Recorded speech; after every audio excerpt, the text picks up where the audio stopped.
ਵਾਹਿਗੁਰੂ ਜੀ ਕਾ ਖਾਲਸਾ ਵਾਹਿਗੁਰੂ ਜੀ ਕੀ ਫਤਿਹ। ਮੈਂ ਤੁਹਾਡੀ ਹੋਸਟ ਨੀਲਮ ਕੌਰ ਤੇ ਮੈਂ ਟੀਵੀ 84 ਦੇ ਸਾਰੇ ਦਰਸ਼ਕਾਂ ਦਾ ਹਾਰਦਿਕ ਸਵਾਗਤ ਕਰਦੀ ਹਾਂ। ਪ੍ਰੋਗਰਾਮ ਸੱਚੋ ਸੱਚ ਵਿੱਚ ਰੋਜ਼ਾਨਾ ਦੀ ਤਰ੍ਹਾਂ ਤੁਹਾਡੇ ਤੇ ਸਾਡੇ ਹਰਮਨ ਪਿਆਰੇ ਡਾਕਟਰ ਅਮਰਜੀਤ ਸਿੰਘ ਜੀ ਆਏ ਹੋਏ ਨੇ। ਆਓ ਉਹਨਾਂ ਨਾਲ ਮਿਲ ਕੇ ਪ੍ਰੋਗਰਾਮ ਸ਼ੁਰੂ ਕਰੀਏ। ਡਾਕਟਰ ਸਾਹਿਬ welcome to our show. Thank you. And doctor ਸਾਹਿਬ ਅੱਜ 26 ਜੂਨ 2013 ਹਾੜ ਨਾਨਕਸ਼ਾਹੀ ਸੰਮਤ 545 ਦਾ ਦਿਨ ਹੈ ਤੇ ਹੁਣ ਅਸੀਂ ਆਪਣੇ ਪ੍ਰੋਗਰਾਮ ਦੀ ਸ਼ੁਰੂਆਤ ਸਾਡੇ ਦਰਸ਼ਕਾਂ ਵੱਲੋਂ ਆਈਆਂ emails, phone messages, text messages, Twitter messages ਅਤੇ ਫੇਸਬੁੱਕ ਮੈਸੇजेस ਦੇ ਨਾਲ ਕਰਦੇ ਹਾਂ। ਤੇ ਸਾਡੀ ਪਹਿਲੀ ਈਮੇਲ ਪੇਸ਼ਾਵਰ ਪਾਕਿਸਤਾਨ ਤੋਂ ਅਸਿਦ ਜਾਵੇਦ ਜੀ ਦੀ ਹੈ। ਇਹ ਲਿਖਦੇ ਹਨ, ਸਤਿਕਾਰਯੋਗ ਡਾਕਟਰ ਅਮਰਜੀਤ ਸਿੰਘ ਜੀ ਅਤੇ ਨੀਲਮ ਕੌਰ ਜੀ, ਮੈਂ ਕੁਝ ਦਿਨ ਪਹਿਲਾਂ ਡਾਕਟਰ ਅਮਰਜੀਤ ਸਿੰਘ ਜੀ ਦੇ ਅੱਡ-ਅੱਡ ਵਿਸ਼ਿਆਂ ਤੇ ਵਿਚਾਰ ਸੁਣੇ ਜਿਨ੍ਹਾਂ ਨੂੰ ਸੁਣ ਕੇ ਮੈਂ ਬਹੁਤ ਪ੍ਰਭਾਵਿਤ ਹੋਇਆ। ਹੁਣ ਮੈਂ ਲਗਾਤਾਰਤਾ ਨਾਲ ਇਹ ਪ੍ਰੋਗਰਾਮ ਵੇਖ ਰਿਹਾ ਹਾਂ ਕਿਉਂਕਿ ਡਾਕਟਰ ਸਾਹਿਬ ਦੇ ਵਿਚਾਰ ਬੜੇ ਦਰੁਸਤ ਅਤੇ ਸਪਸ਼ਟ ਹੁੰਦੇ ਹਨ ਅਤੇ ਪਤੇ ਦੀ ਗੱਲ ਕਰਦੇ ਹਨ। ਮੇਰੇ ਦਾਦਾ ਦਾਦੀ, ਨਾਨਾ ਨਾਨੀ ਦੱਸਦੇ ਹਨ ਕਿ 1947 ਤੋਂ ਪਹਿਲਾਂ ਸਿੱਖ ਅਤੇ ਮੁਸਲਮਾਨ ਸਾਡੇ ਇਲਾਕੇ ਵਿੱਚ ਭਰਾਵਾਂ ਵਾਂਗ ਰਹਿੰਦੇ ਸਨ। ਦੋਵੇਂ ਹੀ ਕੌਮਾਂ ਦੇ ਲੋਕ ਇੱਕ ਦੂਸਰੇ ਦੀਆਂ ਔਰਤਾਂ ਨੂੰ ਆਪਣੀਆਂ ਮਾਵਾਂ, ਭੈਣਾਂ ਤੇ ਬੱਚੀਆਂ ਵਾਂਗ ਸਮਝਦੇ ਸਨ। ਦੇਸ਼ ਵੰਡ ਦੇ ਦੌਰਾਨ ਇਹਨਾਂ ਦੋਹਾਂ ਕੌਮਾਂ ਵਿੱਚ ਫੁੱਟ ਪਾਉਣ ਲਈ ਉਹ ਤੱਤ ਜ਼ਿੰਮੇਵਾਰ ਹਨ ਜਿਨ੍ਹਾਂ ਨੂੰ ਇਹਨਾਂ ਕੌਮਾਂ ਦੀ ਸਾਂਝ ਚੰਗੀ ਨਹੀਂ ਸੀ ਲੱਗਦੀ। ਮੇਰੇ ਗ੍ਰੈਂਡ ਪੇਰੈਂਟਸ ਅਜੇ ਵੀ ਉਹਨਾਂ ਦਿਨਾਂ ਨੂੰ ਯਾਦ ਕਰਕੇ ਵਿਰਾਗ ਕਰਦੇ ਹਨ ਅਤੇ ਬੀਤੇ ਸਮੇਂ ਨੂੰ ਬਹੁਤ ਯਾਦ ਕਰਦੇ ਹਨ। ਹੁਣ ਦੇ ਸਮੇਂ ਵਿੱਚ ਭਾਰਤ ਵਿੱਚ ਹਜ਼ਾਰਾਂ ਸਿੱਖ ਤੇ ਮੁਸਲਮਾਨ ਮੌਤ ਦੇ ਘਾਟ ਉਤਾਰੇ ਗਏ ਹਨ। ਇਸ ਹਾਲਾਤ ਨੇ ਦੋਹਾਂ ਕੌਮਾਂ ਨੂੰ ਮਨੁੱਖੀ ਹੱਕਾਂ ਦੇ ਹੱਕ ਵਿੱਚ ਖਲੋਣ ਲਈ ਇੱਕ ਪਲੇਟਫਾਰਮ ਤੇ ਲੈ ਆਂਦਾ ਹੈ। ਹੁਣ ਭਾਰਤ ਵਿੱਚ ਇਹਨਾਂ ਦੋਹਾਂ ਕੌਮਾਂ ਨੂੰ ਇਕੱਠੇ ਹੋ ਕੇ ਆਪਣੇ ਹੱਕਾਂ ਲਈ ਜੂਝਣਾ ਚਾਹੀਦਾ ਹੈ। ਮੈਂ ਸੋਸ਼ਲ ਮੀਡੀਆ ਰਾਹੀਂ ਤੁਹਾਡੇ ਪ੍ਰੋਗਰਾਮ ਨੂੰ ਦੇਖਦਾ ਹਾਂ। ਮੈਨੂੰ ਚੰਗਾ ਲੱਗੇਗਾ ਜੇ ਡਾਕਟਰ ਅਮਰਜੀਤ ਸਿੰਘ ਮੇਰੇ ਸਵਾਲ ਦਾ ਜਵਾਬ ਦੇਣਗੇ। ਇਸ ਸੰਬੰਧੀ ਮੈਨੂੰ ਈਮੇਲ ਰਾਹੀਂ ਜਾਣਕਾਰੀ ਦੇ ਦੇਣਾ ਤਾਂ ਕਿ ਮੈਂ ਉਸ ਨੂੰ ਇੰਟਰਨੈਟ ਤੇ ਦੇਖ ਸਕਾਂ। ਬਹੁਤ ਸਤਿਕਾਰ ਹੈ ਡਾਕਟਰ ਸਾਹਿਬ। ਸਭ ਤੋਂ ਪਹਿਲਾਂ ਤਾਂ ਵੀਰ ਅਸਦ ਜਾਵੇਦ ਜੀ ਦਾ ਬਹੁਤ-ਬਹੁਤ ਧੰਨਵਾਦ ਜਿਨ੍ਹਾਂ ਨੇ ਸਾਨੂੰ ਪੇਸ਼ਾਵਰ ਤੋਂ ਲਿਖਿਆ ਜੀ। ਔਰ ਸਾਡੇ ਲਈ ਇਹ ਖੁਸ਼ੀ ਤੇ ਮਾਣ ਵਾਲੀ ਗੱਲ ਹੈ ਕਿ ਇਹ ਸਾਨੂੰ ਪਹਿਲੀ ਈਮੇਲ ਪਾਕਿਸਤਾਨ ਦੀ ਧਰਤੀ ਤੋਂ ਆਈ ਹੈ ਜੀ ਜੀ ਤੇ ਪੇਸ਼ਾਵਰ ਦੀ ਸਰਜ਼ਮੀਨ ਤੋਂ, ਜਿਸ ਨੂੰ ਸਾਡੇ ਵਾਲੇ ਪਾਸੇ ਦੇ ਪੰਜਾਬ 'ਚ ਕਦੇ ਪਸ਼ੌਰ ਕਹਿੰਦੇ ਸੀ। ਜੀ ਜੀ। ਔਰ ਮਹਾਰਾਜਾ ਰਣਜੀਤ ਸਿੰਘ ਨੇ ਆਪਣੇ ਇੱਕ ਲੜਕੇ ਦਾ ਨਾਂ ਵੀ ਪਸ਼ੌਰਾ ਸਿੰਘ ਰੱਖਿਆ ਸੀ ਜੀ ਇਸ ਸ਼ਹਿਰ ਤੋਂ। ਇਹ ਬੜਾ ਇਤਿਹਾਸਕ ਸ਼ਹਿਰ ਵੀ ਹੈ, ਲੰਬਾ ਵਕਤ ਦੀ ਲੰਬੀ ਹਿਸਟਰੀ ਹੈ ਜੀ। ਪਰ ਜਿਸ ਪੀਰੀਅਡ ਵੱਲ ਜਾਵੇਦ ਜੀ ਨੇ ਇਸ਼ਾਰਾ ਕੀਤਾ ਹੈ 47 ਤੋਂ ਪਹਿਲਾਂ, ਇਹਦੇ 'ਚ ਕੋਈ ਸ਼ੱਕ ਨਹੀਂ ਹੈ ਕਿ ਉਸ ਪੰਜਾਬ ਦੀ ਧਰਤੀ ਤੇ ਬੇਸ਼ੱਕ 5-6 ਹਜ਼ਾਰ ਸਾਲ ਤੋਂ ਅਲੱਗ-ਅਲੱਗ ਕਲਚਰਸ ਜਿਹੜੇ ਨੇ, ਸੱਭਿਆਚਾਰ ਇੰਟਰਮਿੰਗਲ ਹੋਏ। ਜਿਹੜਾ ਵੀ ਆਉਂਦਾ ਸੀ ਪੱਛਮ ਵੱਲੋਂ, ਕਿਉਂਕਿ ਰਸਤਾ ਤਾਂ ਦਰਿਆ ਖੈਬਰ ਹੀ ਹੈ ਜੀ, ਉੱਥੋਂ ਹੀ ਉਹਦੇ ਅਲੈਗਜ਼ੈਂਡਰ ਦੇ ਜ਼ਮਾਨੇ ਤੋਂ ਲੈ ਕੇ ਔਰ ਉਸ ਤੋਂ ਵੀ ਪਹਿਲਾਂ ਜਦੋਂ ਐਰੀਅਨਸ ਦੇ ਆਉਣ ਦੀ ਗੱਲ ਹੁੰਦੀ ਹੈ ਜੀ, ਤੇ ਰਸਤਾ ਉਹੀ ਸੀ। ਜੀ ਜੀ। ਤੇ ਜਿਹੜੇ ਆਏ ਇਸ ਧਰਤੀ ਤੇ, ਇਹ 5 ਦਰਿਆਵਾਂ ਦੀ ਧਰਤੀ, ਇੰਡਸ ਦਰਿਆ ਉਹਦੇ ਨਾਲ ਲੱਗ ਜਾਂਦਾ ਹੈ ਜੀ। ਕਦੇ ਇਹਨੂੰ ਸਪਤ ਸਿੰਧੂ ਕਹਿੰਦੇ ਸੀ। ਇਹ ਬਹੁਤ ਉਪਜਾਊ ਜ਼ਮੀਨ ਸੀ ਜੀ। ਬਹੁਤ ਵੱਡੀਆਂ ਵੱਡੀਆਂ ਚਾਰਗਾਹਾਂ, ਦਰਿਆਵਾਂ ਦੇ ਕੰਢੇ। ਸੋ ਫਿਰ ਜਿਹੜਾ ਕੋਈ ਆਇਆ ਉਹ ਵਾਪਸ ਨਹੀਂ ਗਿਆ ਜੀ।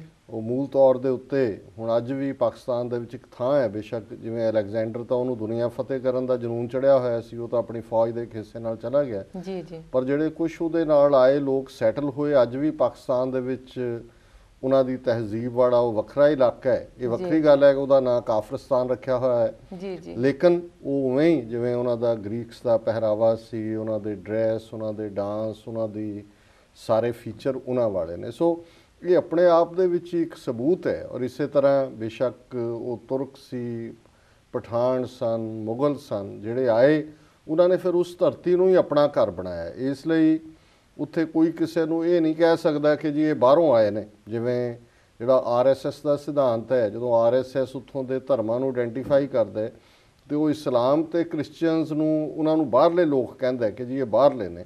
ਠੀਕ ਹੈ, ਬਾਹਰਲੇ ਤਾਂ ਜਿਹੜੇ ਐਰੀਅਨ ਨੇ, ਜਿਹੜੇ ਆਪਣੇ ਆਪ ਨੂੰ ਅੱਜ ਹਿੰਦੂ ਤੋਂ ਵੀ ਬਣੇ ਹੋਏ ਨੇ, ਇਹ ਵੀ ਫਿਰ ਉਸ ਡੈਫੀਨੇਸ਼ਨ ਨਾਲ ਬਾਹਰੋਂ ਆਏ ਨੇ। ਜੇ ਤੁਸੀਂ ਉੱਥੋਂ ਦੇ ਮੂਲ ਨਿਵਾਸੀਆਂ ਦੀ ਗੱਲ ਕਰਨੀ ਹੈ ਫਿਰ ਤਾਂ ਉਹ ਦਰਾਵੜ ਹੀ ਨੇ ਜਿਨ੍ਹਾਂ ਨੂੰ ਧੱਕ ਕੇ ਸਾਊਥ ਦੇ ਵਿੱਚ ਭੇਜ ਦਿੱਤਾ ਜੀ। ਚਲੋ ਅਸੀਂ ਉਸ ਵੇਰ ਵਿੱਚ ਨਾ ਜਾਈਏ। ਇਹਨਾਂ ਨੇ 1947 ਤੋਂ ਪਹਿਲਾਂ ਆਪਣੇ ਗ੍ਰੈਂਡ ਪੇਰੈਂਟਸ ਦੇ ਹਵਾਲੇ ਨਾਲ ਕਿਹਾ ਜੀ ਜੀ ਕਿ ਕਿਵੇਂ ਸਾਰੀਆਂ ਕੌਮਾਂ ਸੁਖੀ ਵਸਦੀਆਂ ਸੀ, ਖਾਸ ਤੌਰ ਤੇ ਸਿੱਖਾਂ ਔਰ ਮੁਸਲਮਾਨਾਂ ਦਾ ਬੌਂਡ।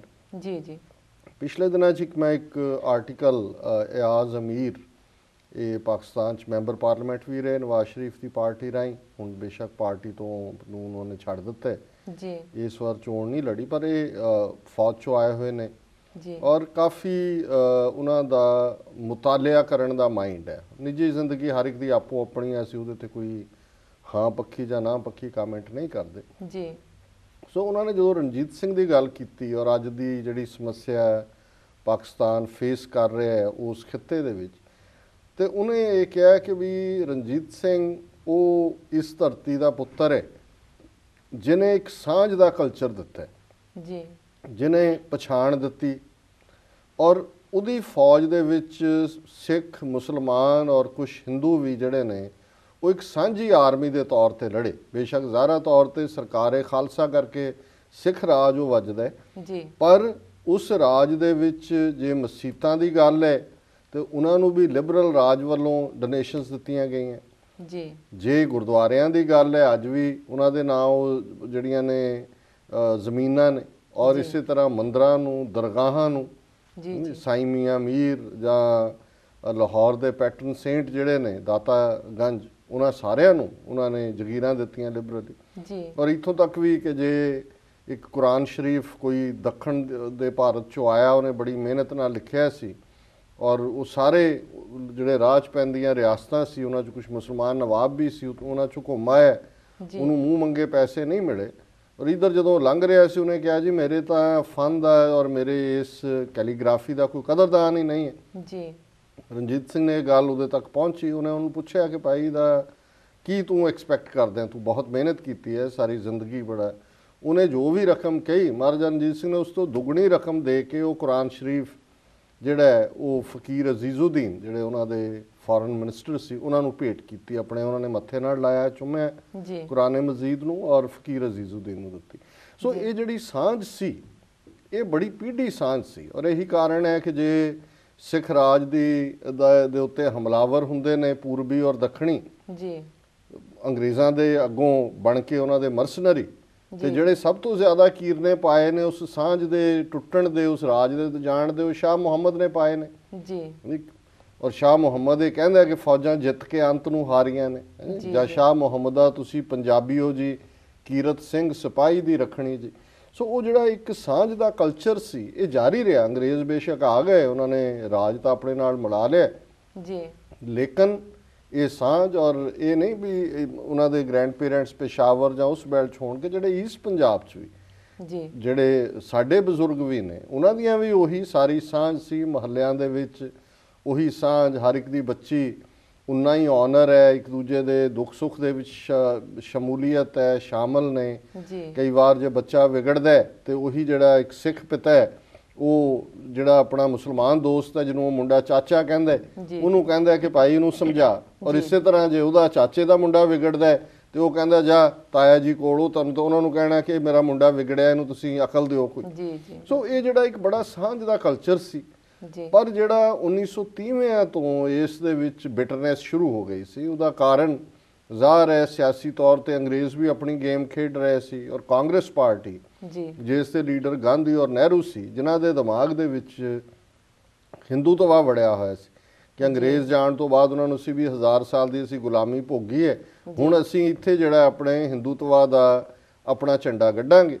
ਸੋ ਜ਼ਾਹਰ ਹੈ ਔਰ ਮੈਂ ਅੱਗੇ ਵੀ ਇਹ ਗੱਲ ਕਹੀ ਹੈ ਵੀ ਕਾਇਦੇ ਆਜ਼ਮ ਮੁਹੰਮਦ ਅਲੀ ਜਿਨਾ ਉਹ ਇੱਕ ਇਮਾਨਦਾਰ ਔਰ ਅੰਦਰੋਂ ਸੈਕੂਲਰ ਇਨਸਾਨ ਸੀ। ਉਹ ਕੋਈ ਪ੍ਰੈਕਟਿਸਿੰਗ ਉਸ ਲੈਵਲ ਦੇ ਮੁਸਲਮਾਨ ਨਹੀਂ ਸੀ, ਇਮਾਨਦਾਰ ਆਦਮੀ ਸੀ। ਔਰ ਉਹ ਜੇ ਉਹਨਾਂ ਨੂੰ ਇਹ ਗੱਲ ਕਨਵਿੰਸ ਹੁੰਦੇ ਹੋ ਇਸ ਗੱਲ ਤੋਂ ਕਿ ਭਾਈ ਅੰਗਰੇਜ਼ਾਂ ਦੇ ਜਾਣ ਤੋਂ ਬਾਅਦ ਇੱਕ ਟਰੂਲੀ ਸੈਕੂਲਰ ਸਟੇਟ ਜਿੱਥੇ ਹਿੰਦੂ, ਸਿੱਖ, ਮੁਸਲਮਾਨ, ਈਸਾਈ ਸਾਰੇ ਜਿਹੜੇ ਨੇ ਉਹ ਆਜ਼ਾਦੀ ਦੇ ਉਸ ਨਿਆਮਤਾਂ ਨੂੰ ਮਾਣ ਸਕਣਗੇ, ਤੇ ਉਹ ਉਸ ਨਤੀਜੇ ਤੇ ਨਾ ਪਹੁੰਚਦੇ ਜਿਹਦੇ 'ਚ ਉਹਨਾਂ ਨੇ ਫਿਰ 23 ਮਾਰਚ 1940 ਨੂੰ ਜਦੋਂ ਪਾਕਿਸਤਾਨ ਦਾ ਰੈਜ਼ੋਲੂਸ਼ਨ ਲਾਹੌਰ ਦੇ ਵਿੱਚ ਹੁੰਦਾ ਉੱਥੇ ਤੱਕ ਪਹੁੰਚੇ। ਕਿਉਂਕਿ ਇਸ ਲੈਵਲ ਤੱਕ ਪਹੁੰਚਦਿਆਂ ਉਹ ਇਸ ਗੱਲ ਬਾਰੇ ਕਨਵਿੰਸ ਹੋ ਗਏ ਸੀ ਕਿ ਇਹਨਾਂ ਦੇ ਅੰਦਰ ਇਹਨਾਂ ਨੇ ਸੈਕੂਲਰਿਜ਼ਮ ਦਾ ਬੁਰਕਾ ਪਾਇਆ ਹੋਇਆ ਜੀ, ਲਬਾਦਾ ਹੈ ਇਹਨਾਂ ਦਾ, ਪਰ ਇਹਨਾਂ ਦੇ ਅੰਦਰ ਜਿਹੜਾ ਉਹ ਹਿੰਦੂਤਵ ਹੈ। ਔਰ ਇਹ ਜਦੋਂ ਅੰਗਰੇਜ਼ ਚਲੇ ਗਏ ਇਹ ਸਾਡੀ ਕੌਮ ਨੂੰ ਜਿਹੜਾ ਹੈ ਉਹ ਗੁਲਾਮ ਬਣਾਉਣਗੇ। ਔਰ ਉਹਨਾਂ ਦੇ ਸ਼ਬਦ ਨੇ ਇੱਕ ਥਾਂ ਤੇ ਕਿ whenever Gandhi has come to meet me he has come to cheat ਮੀ,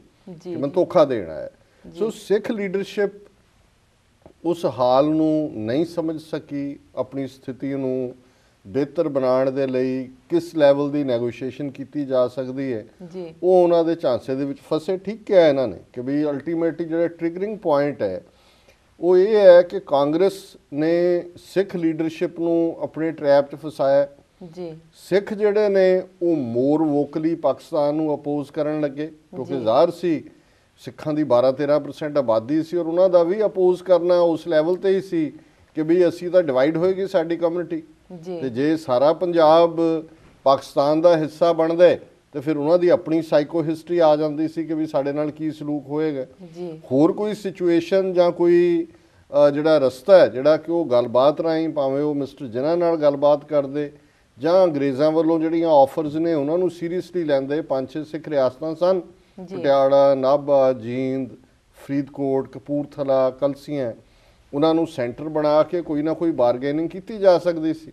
ਜੀ, ਲੇਕਿਨ ਅਨਫੋਰਚੂਨੇਟਲੀ ਸਾਡੀ ਲੀਡਰਸ਼ਿਪ ਸਮੇਂ ਦੀ ਹਾਣ ਦੀ ਨਹੀਂ ਸੀ। ਨਤੀਜਾ ਇਹੀ ਹੋਇਆ ਕਿ ਕਾਂਗਰਸ ਨੇ ਸਿੱਖਾਂ ਨੂੰ ਅੱਗੇ ਕਰਕੇ ਪੰਜਾਬ ਨੂੰ ਧੱਕ ਦਿੱਤਾ ਉਸ ਸਿਵਲ ਵਾਰ ਦੇ ਵਿੱਚ। ਫਿਰ ਜਿਹੜੇ ਜ਼ੁਲਮ ਅਸੀਂ ਦੋਨਾਂ ਹੀ ਕੌਮਾਂ ਨੇ ਇੱਕ ਦੂਜੇ ਦੇ ਉੱਤੇ ਕੀਤੇ, ਇੱਧਰ ਪੂਰਬੀ ਪੰਜਾਬ 'ਚ ਔਰ ਉੱਧਰ ਪੱਛਮੀ ਪੰਜਾਬ 'ਚ, ਜੀ, ਉਹਨਾਂ ਦੀ ਕੋਈ ਜਸਟੀਫਿਕੇਸ਼ਨ ਨਹੀਂ ਹੈ। ਉਹ ਬੀਸਟਲੀ ਐਕਟ ਸੀ, ਜਾਨਵਰਾਨਾ ਐਕਟ ਸੀ, ਜੀ, ਉਹ ਬਿਲਕੁਲ ਇਤਿਹਾਸ ਦੇ ਉੱਤੇ ਉਹ ਕਾਲਾ ਧੱਬਾ ਹੈ।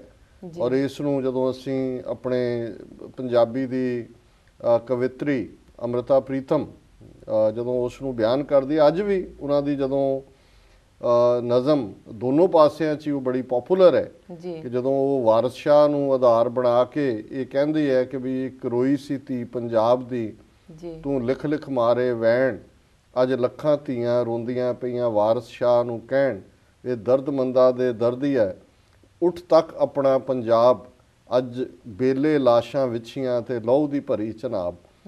ਸੋ ਉਹ ਜਿਹੜੀ ਹਾਲਾਤ ਸੀ, ਚਾਰ ਚਫੇਰੇ ਲਾਸ਼ਾਂ ਔਰ ਲਹੂ ਦੀ ਚਨਾਬ ਔਰ ਇਧਰ ਸਤਲੁਜ, ਇਹ ਕੋਈ ਇਹ ਕਾਰਾ ਇਹੋ ਜਿਹਾ ਪਹਿਲਾਂ ਕਦੇ ਨਹੀਂ ਹੋਇਆ। ਔਰ ਵੱਡੀ ਗਿਣਤੀ ਦੇ ਵਿੱਚ ਉੱਥੋਂ ਸਿੱਖ ਔਰ ਹਿੰਦੂ ਉਹਨਾਂ ਨੂੰ ਆਪਣਾ ਘਰ-ਬਾਰ ਛੱਡ ਕੇ ਇੱਧਰ ਆਉਣਾ ਪਿਆ। ਇੱਧਰੋਂ ਵੱਡੀ ਗਿਣਤੀ ਵਿੱਚ ਮੁਸਲਮਾਨ ਜਿਹੜੇ ਸਦੀਆਂ ਤੋਂ ਪੂਰਬੀ ਪੰਜਾਬ, ਉਹ ਦੁਆਬਾ ਹੋਏ, ਅੰਮ੍ਰਿਤਸਰ ਹੋਏ, ਉਸ ਦੀ ਮਿੱਟੀ ਦੇ ਨਾਲ ਜੁੜੇ ਹੋਏ ਸੀ, ਉਹਨਾਂ ਨੂੰ ਉੱਧਰ ਜਾਣਾ ਪਿਆ।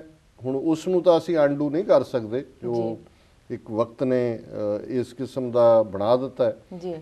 ਪਰ ਜ਼ਾਹਰ ਹੈ ਵੀ ਜਿਹੜੀ ਗੱਲ ਇਹਨਾਂ ਨੇ ਫਾਈਨਲੀ ਕਹੀ ਹੈ ਜਾਵੇਦ ਸਾਹਿਬ ਨੇ ਕਿ ਅੱਜ ਜਿਹੜੇ ਹਾਲਾਤ ਨੇ ਹਿੰਦੁਸਤਾਨ ਦੇ ਵਿੱਚ, ਸਿੱਖ ਔਰ ਮੁਸਲਮਾਨ ਇੱਕ ਰਜੀਮ ਦੇ ਥੱਲੇ ਪੀੜਤ ਨੇ। ਕਸ਼ਮੀਰ ਦੇ ਵਿੱਚ 1 ਲੱਖ ਤੋਂ ਜ਼ਿਆਦਾ ਕਸ਼ਮੀਰੀ ਮੁਸਲਮਾਨ ਮਾਰੇ ਨੇ, ਜੋ ਗੁਜਰਾਤ ਨਰਿੰਦਰ ਮੋਦੀ ਨੇ ਕੀਤਾ। ਭਾਰਤ ਭਰ 'ਚ ਮੁਸਲਮਾਨ ਜਿਹੜੇ ਨੇ ਉਹ ਪੂਰੀ ਤਰ੍ਹਾਂ ਜਿਹੜੇ ਉਹਨਾਂ ਨੂੰ ਇਕਨੋਮਿਕਲੀ ਥੱਲੇ ਸੁੱਟ ਦਿੱਤਾ ਗਿਆ। ਸਿੱਖਾਂ ਦੇ ਖਿਲਾਫ ਇੱਕ ਤੋਂ ਬਾਅਦ ਇੱਕ ਨਸਲਕੁਸ਼ੀ, ਪੰਜਾਬ ਅੱਜ ਡਰੱਗ ਦੇ ਹਵਾਲੇ ਕਰ ਦਿੱਤਾ ਹੈ। ਇੱਕ ਪੂਰੀ ਨਸਲ 1.5 ਲੱਖ ਸਿੱਖ ਮਾਰ ਦਿੱਤਾ ਹੈ ਪਿਛਲੇ ਇਹਨਾਂ ਸਾਰੇ ਸਾਲਾਂ 'ਚ। ਦੁਸ਼ਮਣ ਇੱਕ ਹੈ ਜਿਹੜਾ ਹਿੰਦੂਤਵ ਹੈ। ਔਰ ਅਸੀਂ ਸਮਝਦੇ ਹਾਂ ਕਿ ਅਲਟੀਮੇਟ ਸੋਲੂਸ਼ਨ ਸਿੱਖਾਂ ਔਰ ਮੁਸਲਮਾਨਾਂ ਦਾ ਭਾਰਤ ਦੇ ਨਕਸ਼ੇ 'ਚ ਉਹਦੇ 'ਚ ਈਸਾਈਆਂ ਨੂੰ ਵੀ ਸ਼ਾਮਲ ਕੀਤਾ ਜਾਏ, ਦਲਿਤ ਵੀ, ਟਰਾਈਬਲ ਵੀ, ਕਿ ਇੱਕ ਸਾਂਝਾ ਫਰੰਟ ਜਿਹੜਾ ਕਿ ਇਸ ਜ਼ੁਲਮੀ ਰਾਜ ਦਾ ਅੰਤ ਕਰਕੇ ਸਾਊਥ ਏਸ਼ੀਆ ਦੇ ਵਿੱਚ ਯੂਰਪੀਅਨ ਯੂਨੀਅਨ ਦੇ ਮਾਡਲ ਦੇ ਉੱਤੇ ਇੱਕ ਉਸ ਕਿਸਮ ਦਾ ਸਿਸਟਮ ਸਿਰਜੇ ਜਿੱਥੇ ਕਿ ਸਾਡੀਆਂ ਸਾਂਝਾਂ ਕੌਮਾਂ ਦੀਆਂ, ਇਨਸਾਨੀਅਤ ਦੀ ਔਰ ਆਪਸੀ ਭਾਈਚਾਰਾ ਜਿਹੜਾ ਉਹ ਮਜ਼ਬੂਤ ਹੋਏ। ਸੋ ਅਸਦ ਜਾਵੇਦ ਸਾਹਿਬ, ਤੁਹਾਡਾ ਬਹੁਤ ਬਹੁਤ ਧੰਨਵਾਦ, ਤੁਸੀਂ ਸਾਨੂੰ ਲਿਖਿਆ ਔਰ ਅਸੀਂ ਆਸ ਕਰਦੇ ਹਾਂ ਵੀ ਤੁਸੀਂ ਸਾਡੇ ਨਾਲ ਬਰਾਬਰ ਰਾਬਤਾ ਰੱਖੋਗੇ ਔਰ ਆਪਣੀਆਂ ਲਿਖਤਾਂ ਦੇ ਨਾਲ ਸਾਨੂੰ ਨਵਾਜਦੇ ਰਹੋਗੇ। ਜੀ ਡਾਕਟਰ ਸਾਹਿਬ, ਇੱਥੇ ਲੈਣਾ ਇੱਕ ਛੋਟਾ ਜਿਹਾ ਬ੍ਰੇਕ। ਵੀਅਰਸ, ਵਿਚਾਰਾਂ ਦਾ ਸਿਲਸਿਲਾ ਇਸ ਤਰ੍ਹਾਂ ਜਾਰੀ ਰਹੇਗਾ। ਮਿਲਦੇ ਹਾਂ ਇੱਕ ਛੋਟੇ ਜਿਹੇ ਬ੍ਰੇਕ ਤੋਂ ਬਾਅਦ।